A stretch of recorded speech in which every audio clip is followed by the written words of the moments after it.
الحمد للہ رب العالمین والصلاة والسلام علی سید الانبیاء والمرسلین اما بعد فاعوذ باللہ من الشیطان الرجیم بسم اللہ الرحمن الرحیم۔ السلام علیکم ورحمۃ اللہ وبرکاتہ۔ کیسے ہیں میرے تمام ویورز؟ خیریت سے ہیں؟ اللہ تعالیٰ سب کو خوش رکھے۔ انشاءاللہ عزوجل آج ہم پڑھیں گے سبق نمبر 21، وقف۔ چلیے جانتے ہیں وقف کسے کہتے ہیں۔ لکھا ہے کہ وقف کے معنی ٹھہرنے اور رکنے کے ہیں، یعنی جس کلمے پر وقف کریں تو اس کلمے کے آخری حرف پر آواز اور سانس دونوں کو ختم کر دیں۔ پھر لکھا ہے کہ کلمے کے آخری حرف پر زبر زیر پیش، دو زیر دو پیش، کھڑا زیر الٹا پیش۔ یعنی اس میں آپ دیکھیں جو چیزیں لکھی ہیں، زبر زیر پیش، دو زیر دو پیش، دو زبر اس میں نہیں ہے، دو زبر کے بارے میں انشاءاللہ آگے پڑھیں گے۔ اسی طرح کھڑا زیر الٹا پیش، کھڑا زبر بھی اس میں نہیں لکھا، تو کھڑا زبر کے متعلق بھی آگے پڑھیں گے۔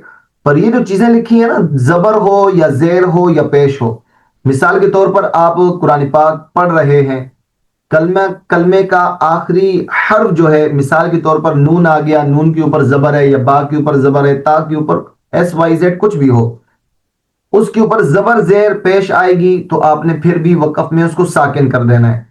دو زیر دو پیش ہو، پھر بھی آپ نے وقف میں ساکن کر دینا ہے۔ اسی طرح کھڑا زیر الٹا پیش ہو، پھر بھی آپ نے وقف میں اس کو ساکن کر دینا ہے۔ چلیں آگے پڑھتے ہیں۔ لکھا ہے کہ کلمے کے آخری حرف پر دو زبر ہو تو انہیں وقف میں الف سے بدل دیں، ٹھیک ہے؟ یعنی کلمے کے آخری حرف پر دو زبر اگر لگے ہوں تو مثال کے طور پر با دو زبر بند تھا آخر میں، تو آپ نے اس کو با الف زبر با کر دینا ہے، ٹھیک ہے؟ بند نہیں کرنا، وقف میں با کر دیں گے۔ اسی طرح کلمے کے آخر میں گول تا پر خواہ کوئی بھی حرکت ہو یا تنوین، اسے وقف میں ہا ساکن سے بدل دیں، ٹھیک ہے؟ تا گول تا جب بھی آئے گی وقف میں اس کو ہا سے بدل دیں گے۔ اسی طرح کھڑا زبر حروف مدہ اور ساکن، یعنی کھڑا زبر ہو یا حروف مدہ ہو، یعنی مثال کے طور پر با کھڑا زبر با وقف میں آ گیا، یا با الف زبر با آ گیا، یا آلریڈی پہلے سے ساکن حرف ہے تو اس میں کوئی تبدیلی نہیں کرنی، ٹھیک ہے؟ کھڑا زبر جیسا ہے ویسے ہی پڑھا جائے گا، کوئی تبدیلی نہیں کرنی۔ اسی طرح حروف مدہ اگر وقف میں آ گیا تو پھر بھی کوئی تبدیلی نہیں کرنی۔ اسی طرح پہلے سے حروف ساکن ہے تو اس میں کوئی تبدیلی نہیں کرنی، ٹھیک ہے؟ یہ آگے جب ہم سبق پڑھیں گے اس میں انشاءاللہ آپ کو بتائیں گے۔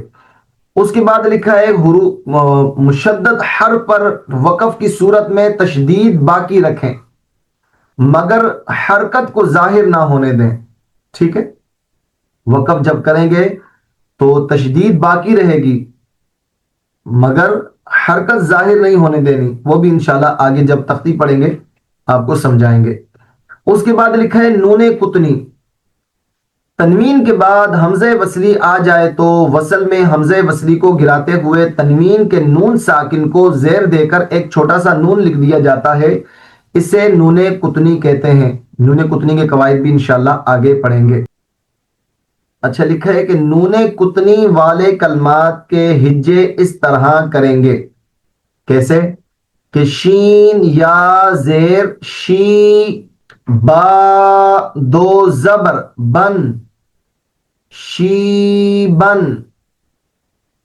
حمزہ سین زبر اس، سین زبر سا اسا، میم الف زبر ما السما، حمزہ پیش او السماء، کیونکہ دیکھیں بیچ میں گول دائرہ ہے تو شی بن پڑھیں گے، پھر السماء الگ الگ جب پڑھا جائے گا، شی بن السماء۔ یہ اس طرح اس کے ہجے کیے جائیں گے، پر جب ملا کر پڑھیں گے تو اس کو پڑھیں گے شیبان السماء۔ چلیں آگے، ہاں وقف کی علامات جو ہیں ہاں ان کے متعلق پڑھتے ہیں۔ علامات وقف، چند علامات وقف کی تفصیل درج ذیل ہے۔ سب سے پہلے گول دائرہ، یہ وقفے تام اور آیت مکمل ہونے کی علامت ہے، یہاں ٹھہرنا چاہیے۔ اسی طرح میم، یہ وقفے لازم کی علامت ہے، یہاں ضرور ٹھہرنا چاہیے۔ پا، یہ وقفے مطلق کی علامت ہے، یہاں ٹھہرنا بہتر ہے۔ جیم، یہ وقفے جائز کی علامت ہے، یہاں ٹھہرنا بہتر اور نہ ٹھہرنا بھی جائز ہے۔ زا، یہ وقفے مجوز کی علامت ہے، یہاں ٹھہرنا جائز مگر نہ ٹھہرنا بہتر ہے۔ صاد، یہ وقفے مرخص کی علامت ہے، یہاں ملا کر پڑھنا چاہیے۔ لام کے متعلق لکھا ہے کہ اگر آیت کے اوپر لام لکھا ہو تو ٹھہرنے اور نہ ٹھہرنے میں اختلاف ہے، آیت کے علاوہ لام لکھا ہو تو نہ ٹھہرے۔ ہاں ویسے یہ قواعد آپ ان کو دہرا لیں، پر آسان الفاظ میں اگر آپ کو سمجھایا جائے تو اس طرح ہے کہ اب دیکھیں گول دائرہ بھی ہے، میم بھی ہے، طا بھی ہے، جیم بھی ہے، زا بھی، صاد بھی، لام بھی۔ تو قرآن پاک میں گول دائرہ تو ہر آیت کے کمپلیٹ ہونے کے بعد گول دائرہ لگا ہوتا ہے، یہاں پر تو آپ نے وقف کرنا ہی کرنا ہے، ٹھیک ہے۔ اس کے علاوہ سواد اور لام، سواد جب بھی آتا ہے، یہ جو گول دائرے ہوتے ہیں دو، مثال کے طور پر ایک آیت جہاں سے شروع ہوئی وہاں بھی گول دائرہ ہوگا، جہاں آیت ختم ہوئی وہاں پر بھی گول دائرہ ہوگا، بیچ میں سواد جہاں پر بھی آئے گی وہاں آپ نے ملا کر پڑھنا ہے، یعنی وہاں پر آپ نے وقف نہیں کرنا۔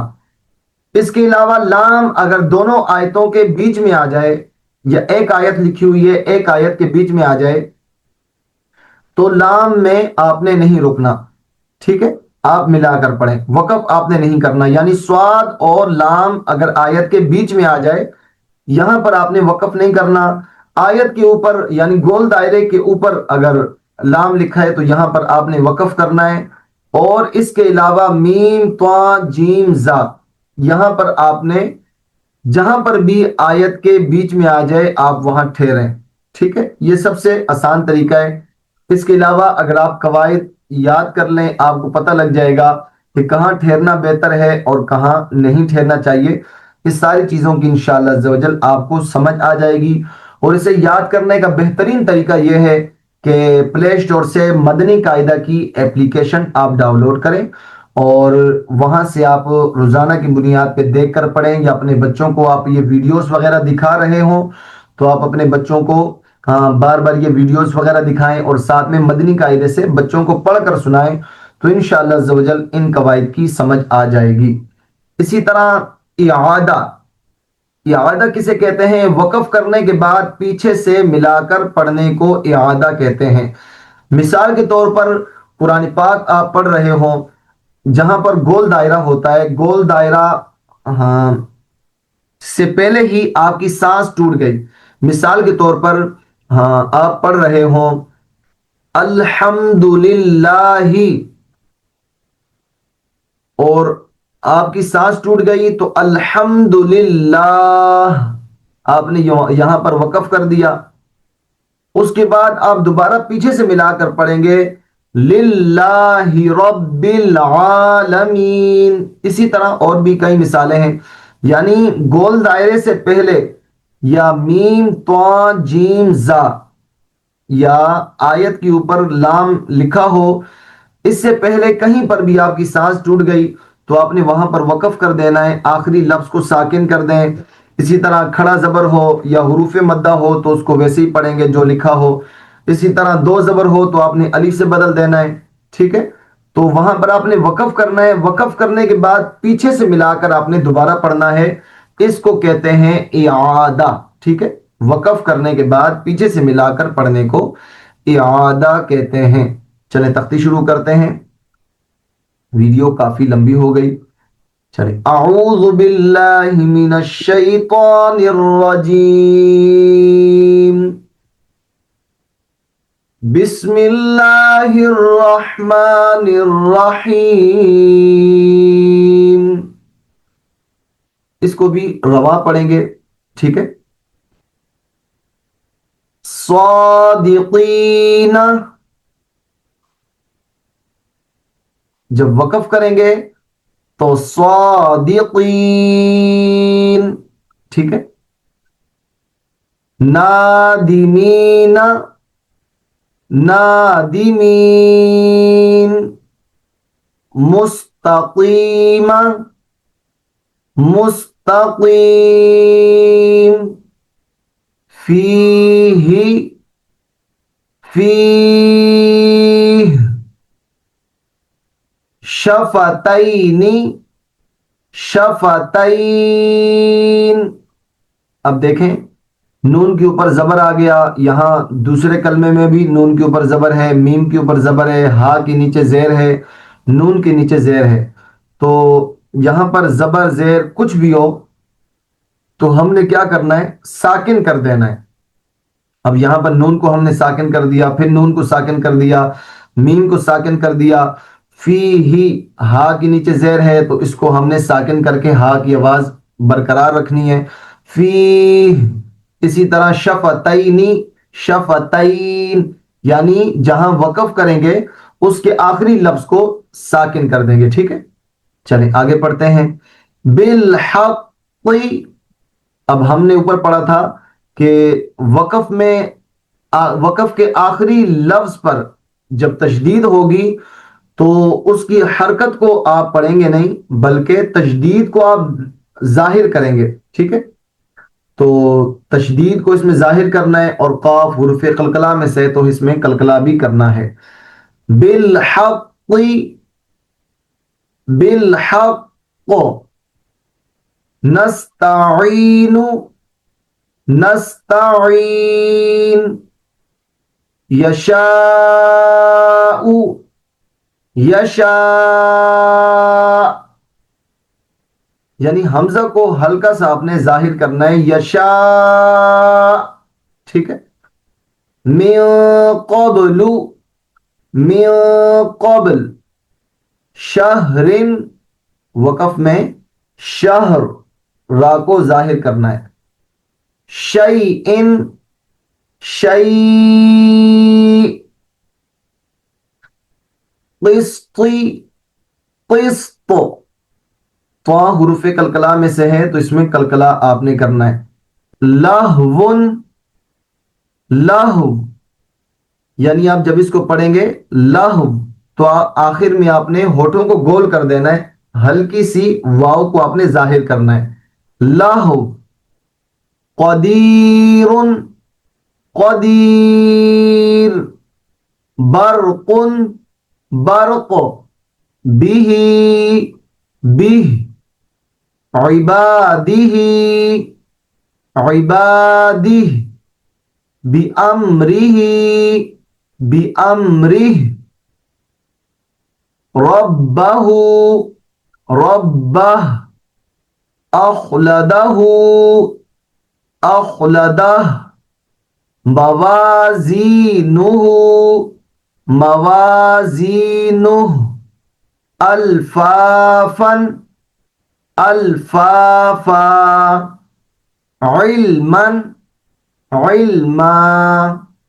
نبیا، نبیا. انشاءاللہ عزوجل آگے جتنا رہتا ہے نیکسٹ ویڈیو میں، نیکسٹ پارٹ میں انشاءاللہ عزوجل اس کو پڑھیں گے. اللہ تبارک و تعالی سے دعا ہے کہ اللہ تعالی ہمیں جو کچھ سنا قواعد وغیرہ پڑھے ہاں اسے سمجھنے کی، اور جہاں پر وقف کرنا چاہیے جہاں نہیں کرنا چاہیے یہ قرآن کو اس کے اصولوں کے مطابق اللہ تعالی ہمیں پڑھنے کی توفیق نصیب فرمائے. ملتے ہیں نیکسٹ پارٹ میں، نیکسٹ ویڈیو میں. جزاک اللہ خیرہ. السلام علیکم ورحمۃ اللہ وبرکاتہ. فی امان اللہ.